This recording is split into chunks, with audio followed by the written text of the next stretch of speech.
Kalau mau ya membangun masjidnya, jangan dicampur dengan tanah kuburan. Ya, jadi dikasih tembok begitu supaya terpisah dengan tanah kuburan. Ya, supaya terpisah dengan tanah kuburan. Ya, harus dihindari itu.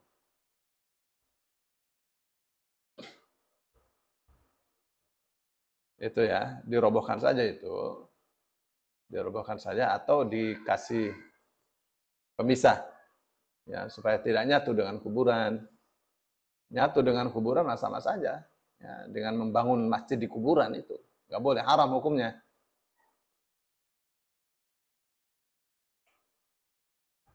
Jadi harus disiplin betul itu. Harus disiplin betul. Jadi kalau misalnya tanah pekuburan, di mana untuk sholatnya, dibikin tempatnya, ya dibikin tempatnya, jangan nyatu dengan kuburan. Ya, jangan nyatu dengan kuburan. Sekira-kira terpisah. Sekira-kira terpisah. Jadi ini kuburan luas begini, kasih tanah ini khusus untuk masjid. Jangan di tengah-tengah kuburan.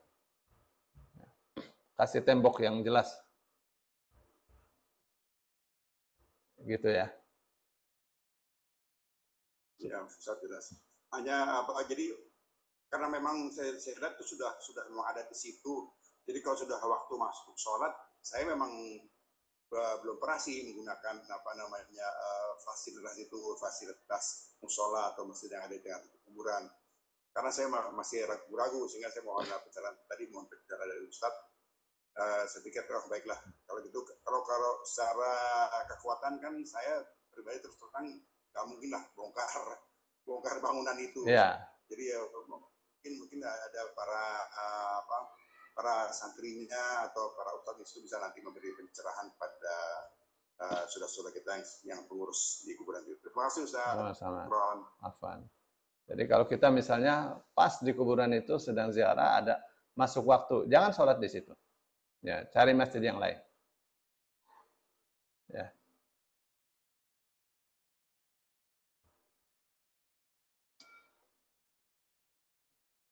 Silakan yang lain.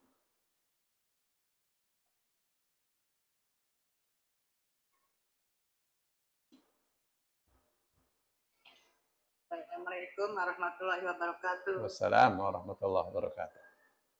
Ustaz mau tanya Ustaz, ini kadang-kadang ada kebiasaan di Indonesia ini Ustaz ya, pada bulan-bulan tertentu mengorbankan hewan-hewan ke sungai atau ke tempat-tempat yang khusus itu Ustaz. Itu berarti haram Ustaz. Ya, itu masuk syirik. Tapi sudah menjadi tradisi tadi itu Ustaz. Ya. Itu tradisi yang mengundang bencana. Iya. Mengundang gempa, mengundang banjir, tradisi kayak gitu. Iya. Kalau ini Ustaz ada satu lagi di desa kami Ustaz ya. Bersih desa. Jadi kalau selesai panen yang panennya bagus, nanti ngadakan ini acara Ustaz. Tapi nggak sampai motong-motong hewan-hewan enggak. Tapi wayang malam suntuk. Nah, pada waktu wayang itu biasanya kan macam-macam itu Ustaz, ada yang pakai minuman-minuman itu Ustaz. Jadi yang sudah kurang baik itu Ustaz. Itu termasuk syirik juga ada Ustaz. Ya. Jadi merayakan keberhasilan, seolah-olah keberhasilan panen ini kan padinya bagus gitu. Nah, mereka menyebutnya dengan sedesa itu Ustaz. Iya, atau sedekah bumi gitu kan. Ya, itu bukan ajaran Islam ya. Bukan ajaran Islam. Pengaruh agama dulu ya, Hindu apa itu kan di sini kan banyak campuran Hindu banyak ini. Iya. Bukan ajaran Islam. Jadi tinggalkan saja itu. Ya, kalau mau syukuran, jangan ada maksiat di dalamnya. Ya, mau syukuran. Berapa itu nanggap wayang kulit itu? Misalnya harus bayar 5 juta. Ambil saja duitnya, bagikan ke anak yatim. Gitu kan? Jadi lebih simpel. Ya, kalau kita mau lebih baik ya, mau misalnya supaya itu kan terkadang kan ada alasannya, karena di situ ada pelajaran. Di wayang itu ada pelajaran budi pekerti. Ya, tujuannya pelajaran budi pekerti. Itu yang akhirnya menjadikan boleh, ya. Tidak ada unsur syirik. Pokoknya ini pelajaran budi pekerti. Ya, untuk masyarakat setempat yang kalau dengan cara pengajaran wayang ini lebih bisa diterima. Ya, boleh, ya. Boleh. Ya, misalnya bagaimana seorang ayah mendidik anaknya, seorang anak, dan seterusnya, itu ada di pawayangan itu.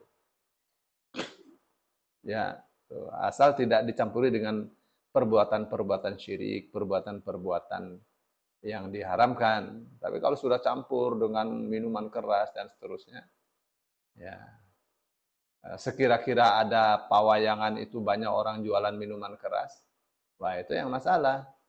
Ya, apalagi kalau para polisinya doyan nenggak juga, ya lebih masalah lagi itu. Ya, bukan mengamankan masyarakat, tapi polisinya pada minum juga. Ya, perjudian dikejar-kejar, setelah itu menikmati hasil perjudian. Polisinya itu. Ya, jadi dibikin yang satu anti judi, yang satu melindungi judi. Satu kejar-kejar, besoknya ini kejar-kejar itu hahaha dengan polisi yang lainnya. Ya, seperti sudah jadi seperti sudah didesain. Ya, rusak.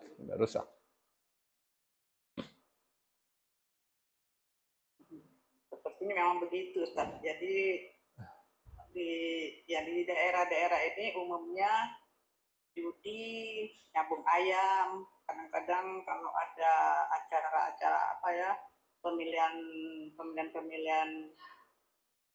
besar itu biasanya ini kenapa dijadikan orang seperti judi, siapa yang menang siapa itu.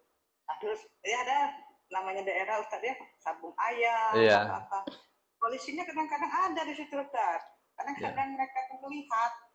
Nah, nanti ada yang ditangkap didenda. Nggak tahu yang sudah ditangkap itu di mana kan? Umpamanya ini narkoba ya Ustaz ya. Iya. Kami ya kita kadang-kadang ikut dilibatkan Ustaz waktu gerebekannya itu kan itu. Nah, nanti kan dapat barang bukti. Barang buktinya itu diambil, terus dikemanakan barang bukti nggak tahu. Ada isu tapi nggak tahu benar enggak. Itu yang jual itu polisi itulah katanya, makanya bunganya bagus ya benar. Aduh tapi nggak tahu lagi Ustaz, nggak bisa ngomong tuh Ustaz. Iya Bu, Iya. yang rusak ini negara karena hukum tidak dilakukan dengan adil ya. Iya.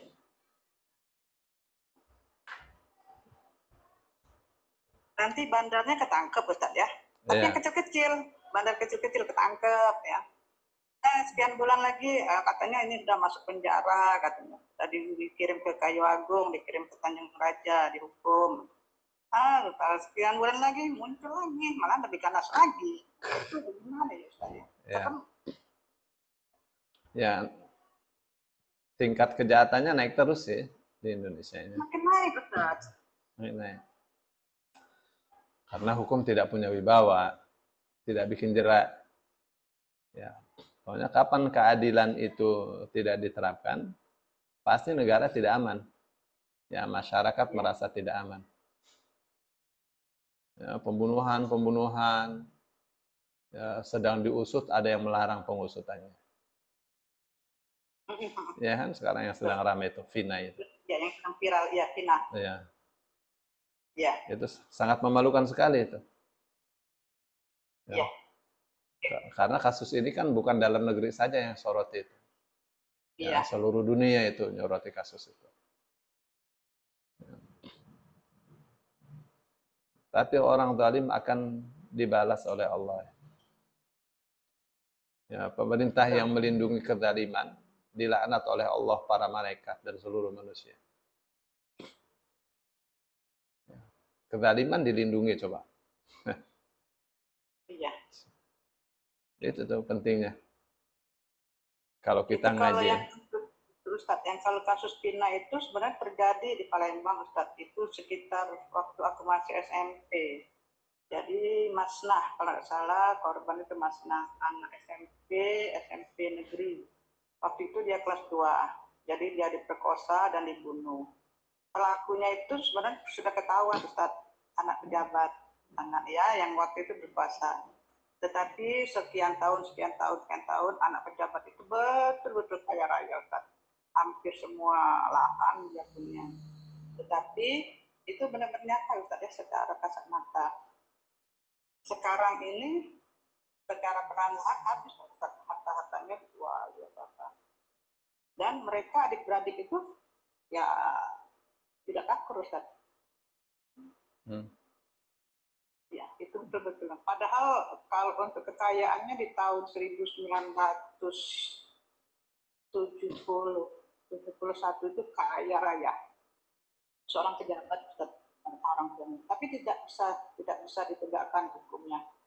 Jadi benar-benar yang si anak SMP itu benar-benar meninggal dan heboh. Tapi heboh dulu kan tidak seheboh sekarang, Ustaz.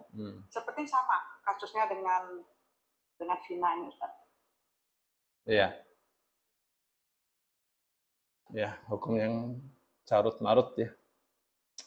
Iya. Nggak tahu sampai kapan. Kalau hukum Islam yang diterapkan nggak ada begitu. Ya. Iya. Miris, Ustaz, ya. Ya. Miris. Memang semua harus belajar sih. Dimulai dari perbaikan pendidikan. Itu kan karena pendidikan yang nggak benar. Pendidikan dari dalam keluarga. Harus dimulai dari dalam keluarga. Karena yang pokok mendidik itu sebenarnya keluarga, bukan sekolah. Ya.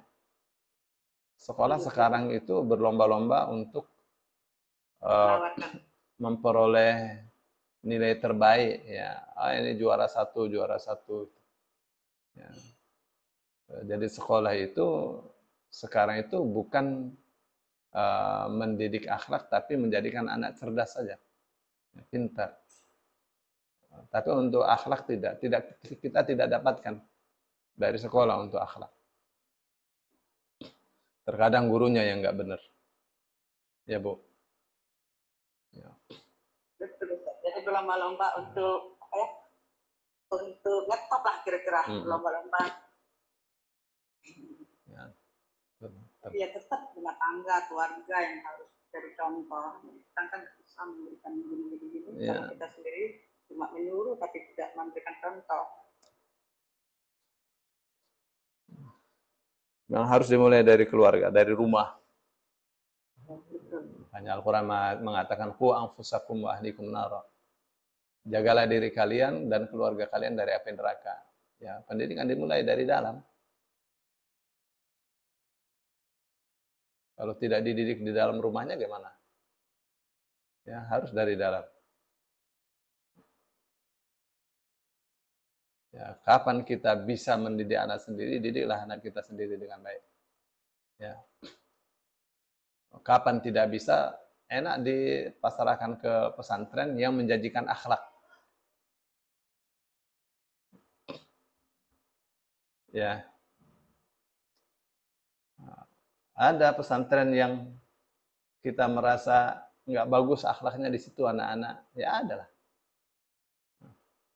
Kalau untuk ilmu apa saja ada, tapi untuk akhlak kita tidak dapatkan, ada. Ya. Ada pesantren yang anak di situ akhlaknya bagus, ada. Secara umum anak-anak di situ akhlaknya mesti bagus, ada. Ya, dan sangat terkomendir sekali.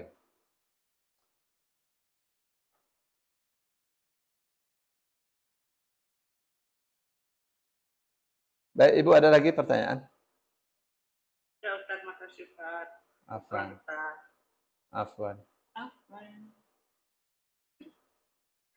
Assalamualaikum warahmatullahi wabarakatuh, Pak Ustadz. Assalamualaikum warahmatullahi wabarakatuh. Ustadz, di luar tema, Pak Ustadz kan pernah, kita kan udah tahu ya bahwa sholat berjamaah itu lebih utama 27 derajat dibanding sholat sendirian. Kemudian Pak Ustadz juga pernah mengatakan bahwa sholat seseorang bersama satu orang itu lebih banyak pahalanya atau lebih suci daripada sholat sendirian. Sholatnya seseorang bersama dua orang itu lebih banyak pahalanya atau lebih suci daripada sholatnya dengan satu orang. Jika lebih semakin banyak, maka Allah lebih dicintai oleh Allah. Pak Ustadz pernah menerangkan itu ya Pak Ustadz. Ya. Kemudian juga yang mengatakan bahwa tidaklah 3 orang di suatu desa atau lembah yang tidak didirikan sholat berjamaah di lingkungan mereka, melainkan setan telah menguasai mereka. Karena itu tetaplah kalian berjamaah. Karena sesungguhnya serigala itu hanya memakan kambing yang sendirian atau jauh dari kawan-kawannya. Nah, Pak Ustadz, saya kan itu keutamaan berjamaah ya Pak Ustadz. Nah, kemarin saya mendengar bahwa teman saya mengatakan bahwa apabila seorang laki-laki dan seorang perempuan tidak boleh berjamaah, maksudnya ada 2 orang nih, satu laki-laki dan satu perempuan. Nah, sholat di musola ya Pak Ustadz, di musola kantor. Nah, katanya tidak boleh berjamaah 2 orang itu. Padahal kan di situ kan musola, terus banyak orang kan. Terus apakah ada ya Pak Ustadz yang membolehkan, apa ada dalil yang tidak membolehkan seorang laki-laki menjadi imam bagi seorang perempuan yang melaksanakan sholat di suatu musola?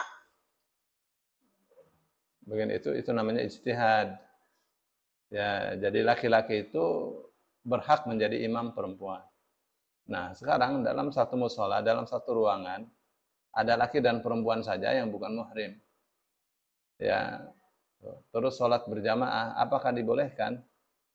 Sebenarnya di awalnya, apakah boleh laki perempuan dalam satu ruangan tidak ada orang lain, padahal itu bukan muhrim? Itu masalahnya sebenarnya. Ya Bu, itu masalahnya.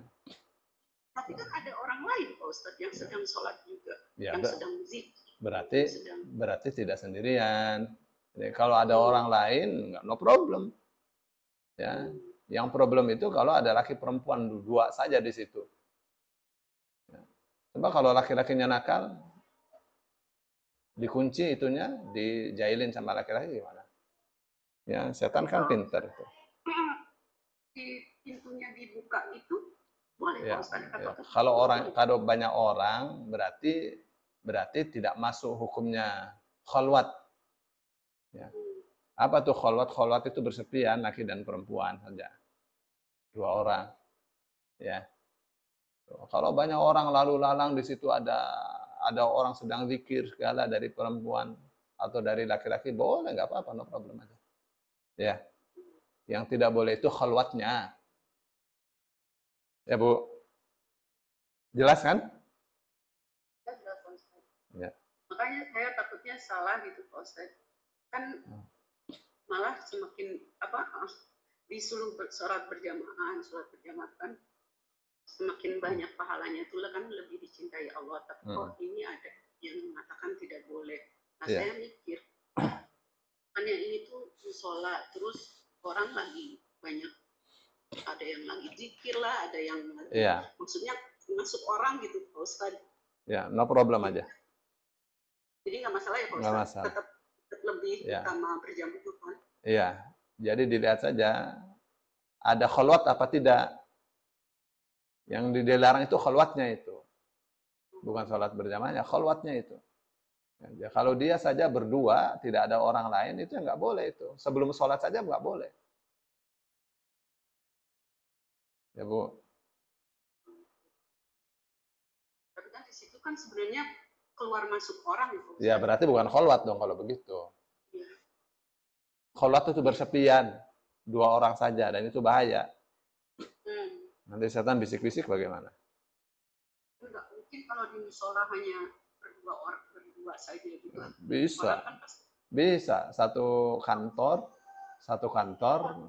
yang sudah bagus, ya dikasih musolanya kecil, sekira-kira laki-laki muat satu imam, terus lima makmum laki-laki, 5 makmum perempuan. Ya kecil lah itu musola. Kalau ada laki-laki situ, terus situ dia bisa kunci. Gimana coba? Ada. Pas sholatnya sedang tidak ada orang, kecuali berdua. Misalnya sholatnya terlambat, yang lain sudah pada sholat, ini tinggal 2 orang belum sholat. Pintu tidak terbuka, pintu tertutup, kalau terbuka nggak boleh karena AC-nya nanti masalah, misalnya. Gitu ya, yang tidak boleh khalwatnya. Khalwatnya yang tidak boleh, ya Bu. Kecuali kalau pintunya dibuka ya Pak Ustadz, di situ sholat berdua, tapi kan musolanya kecil, pintu dibuka kan orang bisa ngelihat dari luar juga bisa terlihat. Tetap lebih utama berjamaah kan Pak Ustadz. Yang penting tidak ada khalwat. Ya. Ya. Tidak ada. Yang penting tidak ada khalwat.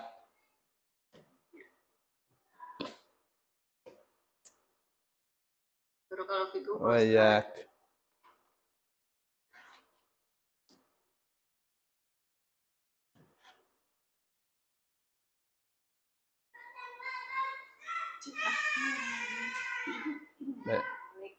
Waalaikumsalam warahmatullahi wabarakatuh. Barusan yang tadi Ustaz di dalam satu ruangan tidak boleh ada 2 imam kan? Oh, salah kecil Ustaz. Bentar dulu, Bu. Apa? Ketika saya masuk, ya. Sama Ibu.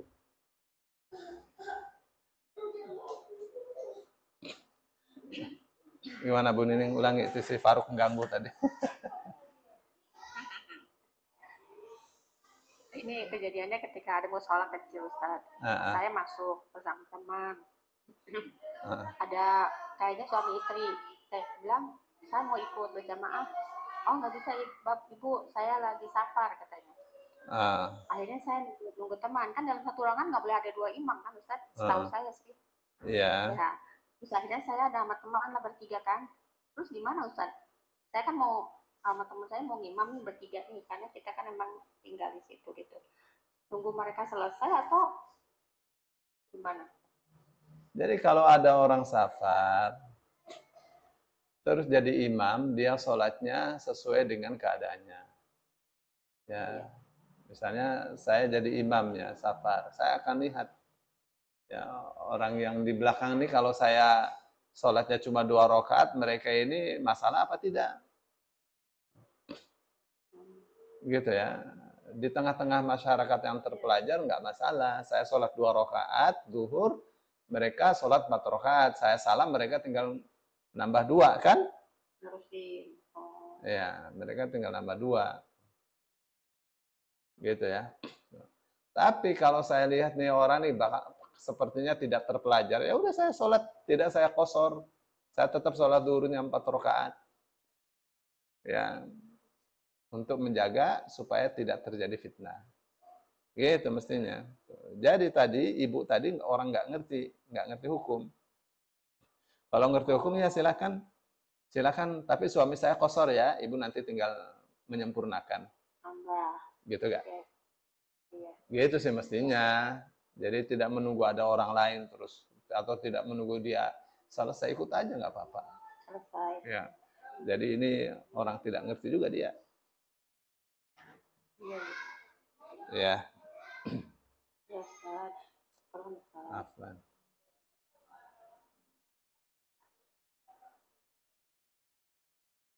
Ada lagi silakan.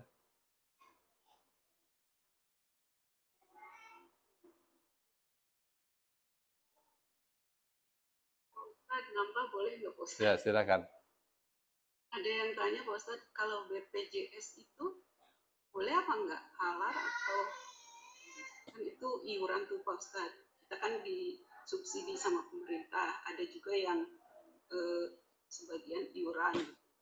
Ada juga yang ditanggung sama kantor gitu. Nah itu halal atau gimana? Ustaz, BPJS Kesehatan. Kan itu asuransi ya. Saya ini tidak begitu mengerti tentang asuransi ya. Tapi yang saya rasakan ini memang sepertinya harus dikaji ulang ya BPJS. Maksud saya dikaji ulang tuh begini.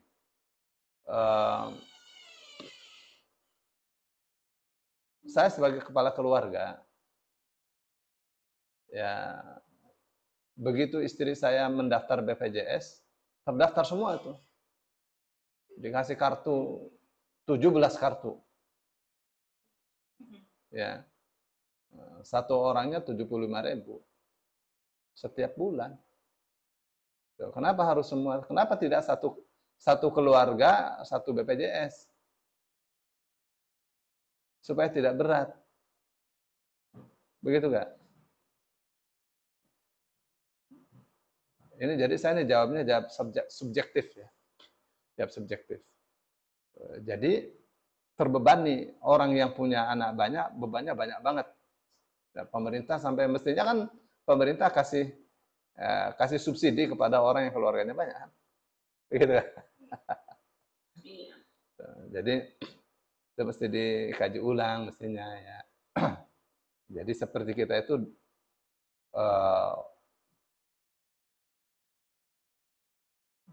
bebannya itu bertikel-tikel ya, berlipat-lipat dengan cara seperti itu.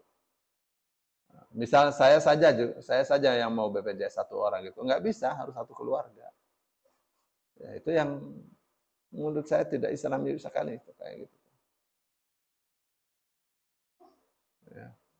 Menurut secara Islamnya harusnya seperti apa? Satu keluarga, satu BPJS gitu. Di dalam Islam tidak ada asuransi. Nggak ada. Yang ada sekarang itu namanya at-ta'min at-takafuli. Ya. Itu takaful aja, gotong royong ya, tolong menolong. Asuransi jiwa itu nggak ada itu dalam Islam. Berarti semua asuransi nggak ada ya, masa asuransi kecelakaan lah atau itu nggak ada di dalam Islam itu. Ya sekarang ada namanya al-fiqh takayyufi ya. Asalnya tidak ada, tapi hukum itu kan berkembang terus. Ya, jadi hukum itu berkembang terus. Teksnya terbatas tuh, maka ada ijtihad di situ. Ya, maka ada ijtihad di situ. Nah, dari ijtihad itu maka terbagi. Jadi ada asuransi yang sifatnya bisnis, asuransi yang sifatnya tolong menolong. Ya. Asuransi yang sifatnya bisnis ya duit itu dikembangkan. Ya, untuk apa itu? Ya, untuk usaha dan seterusnya. Ada yang tolong menolong, asuransi tolong menolong yang disebut takaful itu. Asuransi takaful. Itu yang sistem yang dipakai asuransi syariah. Ya, Ibu pelajari saja itu, asuransi syariah itu seperti apa. Ya. Tapi BPJS saya ada satu yang mengganjal itu karena langsung berkaitan dengan diri saya kan. Berat itu.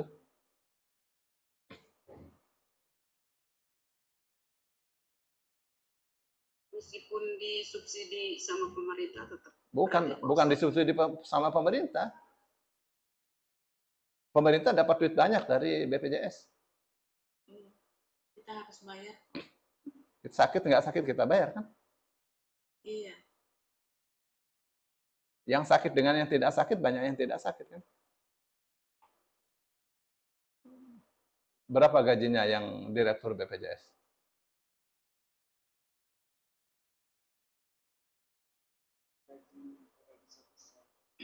Ada yang tahu nggak? Saya baca-baca di koran beberapa tahun yang lalu sampai 500 juta, benar nggak? Ya 500 juta. Iya. Dari mana itu? Itu Pak Harto waktu mau membangun 1000 masjid di Indonesia, itu ditanya sama menteri-menterinya, dari mana Pak dananya? Ya dari para pegawai lah, diambil 25 rupiah per orang. Bisa tuh bangun masjid dari 25 rupiah aja. Ya, ini bukan 25 rupiah, ini ribu-ribu.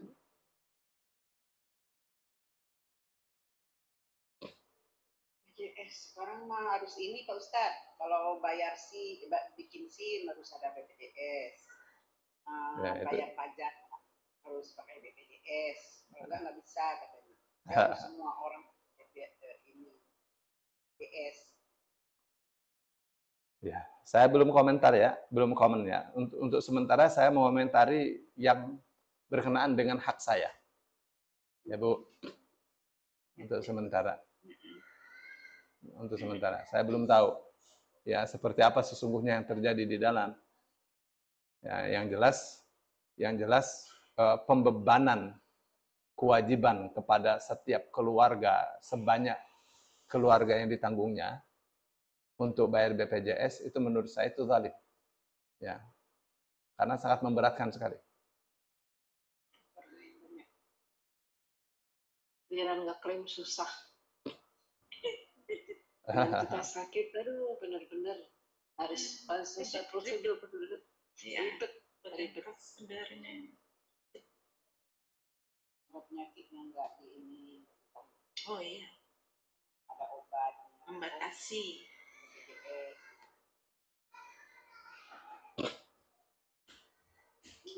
Awal Ibu jangan tergantung pada BPJS, bergantung sama Allah aja. BPJS Ibu, bukan BPJS. Iya.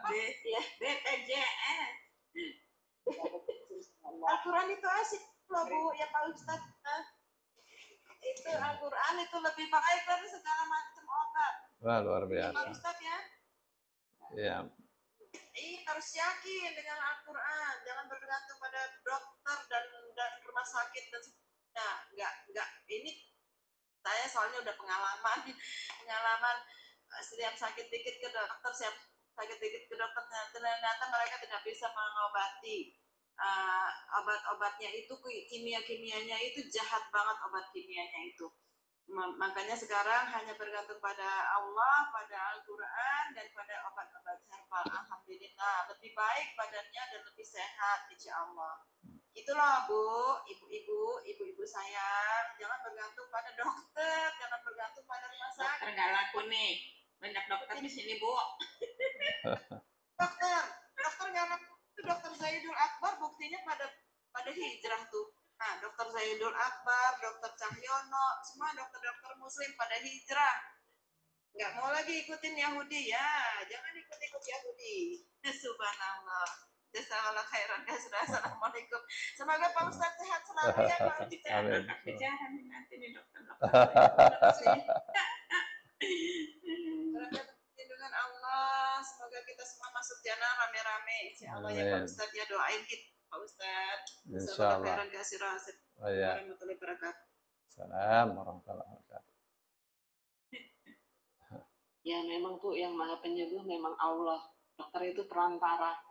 Pak Ustadz kan belum kelar itu tentang Pak Ustadz yang BPJS, kenapa tuh Pak Ustadz dipotong? Iya, saya bilang saya belum bisa komentar tentang BPJS. Ya. Tapi dari sisi kalau saya mau komentari, menurut saya BPJS itu ya ada mesti dikaji ulang tentang pembebanan. Itu kan beban kan, rakyatnya diminta iuran kan. Tuh, setelah BPJS ada tapera, setelah tapera apa lagi? Padahal berapa sih pendapatan bangsa Indonesia ini? Rakyat pendapatannya berapa? Tuh. Yang paling banyak menikmati BPJS orang kaya. Coba. Ya. Satu orang ya BPJS misalnya, saya daftar BPJS. Ya, diambil kakaknya kan, dikasih kartu sebanyak yang ada di kakak itu. Bayarnya setiap bulan, berat. Iya, 17 Berat. Oh ya, jadi kalau menurut saya mestinya satu keluarga, satu BPJS kalau mau. Jadi tidak berat.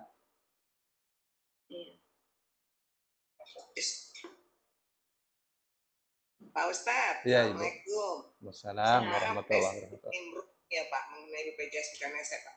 Ya, tapi kalau setahu saya tuh orang-orang rumah saya ya, yang bantu-bantu saya ataupun ada siapa gitu sekitar saya, mereka nggak bayar Pak.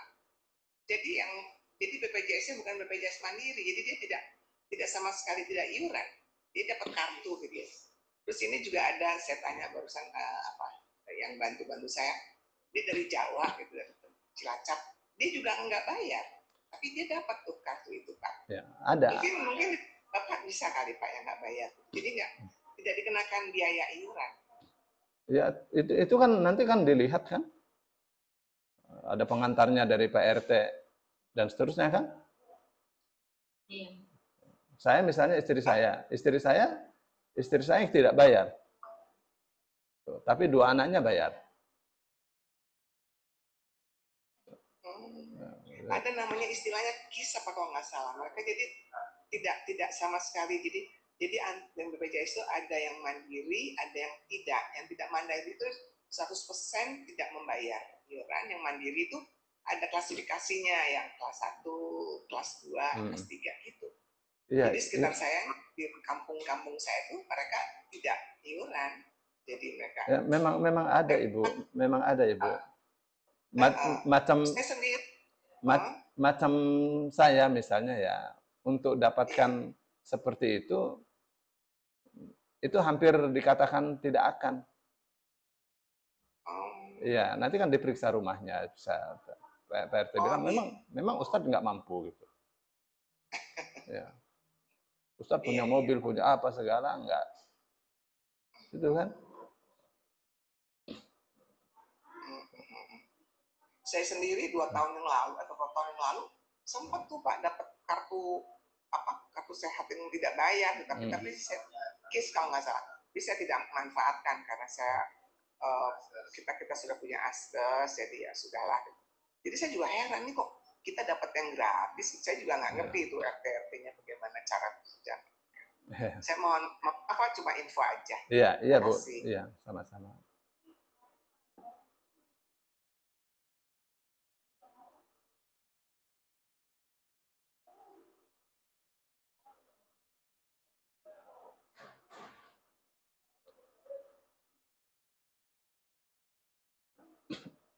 Sedikit pengetahuan saya tentang BPJS ya.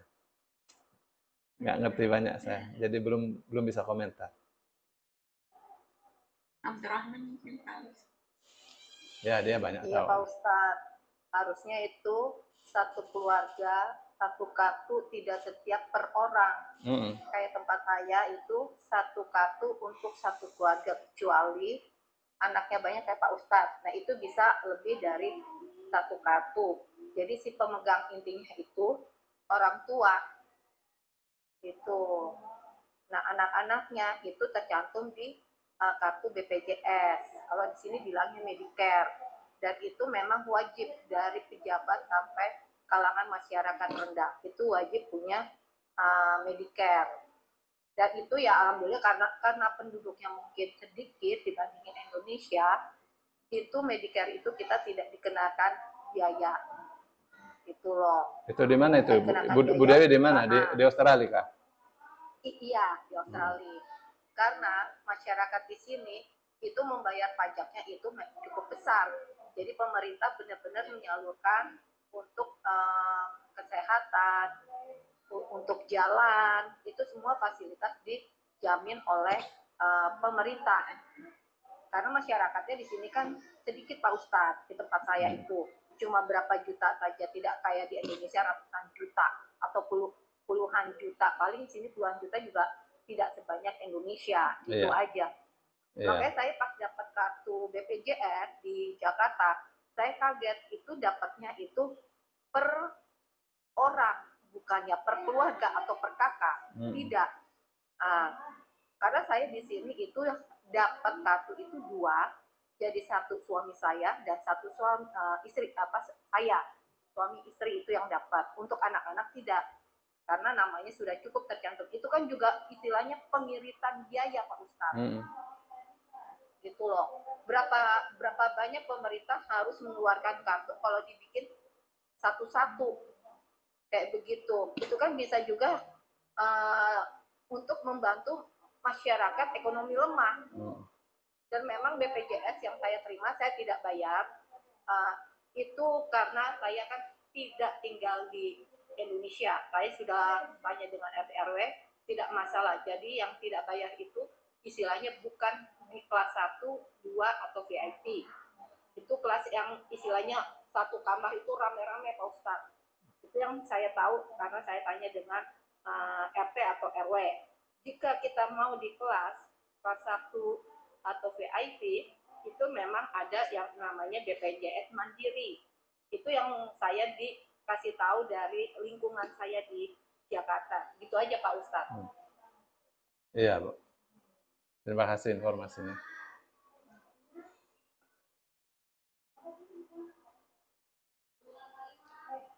Baik, mungkin ditutup dulu Bu Nini, sudah cukup saya kira.